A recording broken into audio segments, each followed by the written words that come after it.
আজকে তো রিসেপশন, 9 তারিখ ওর বিয়ে ছিল।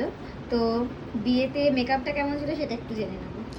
বিয়ের মেকআপ একদম ঠিকঠাক ছিল, মানে আমি যখন ঘরে গিয়ে আমি নিজে থেকেই তুলেছি, ওটা পুরো লং লাস্টিং ছিল। লং লাস্টিং ছিল। আর সবাই কেমন বলেছে?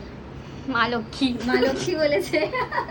আচ্ছা, আজকে কিরকম লুক চাই রিসেপশনে? আজকে একটু সাবেকি, আজকেও রিসেপশনেও আমার সাবেকি লুকসই, বাট আজকের লুকটা একটু ডিফারেন্ট, যেহেতু রিসেপশন তো ওই পারো স্টাইলের মতো একটু আচ্ছা, ওপেন হেয়ার হবে।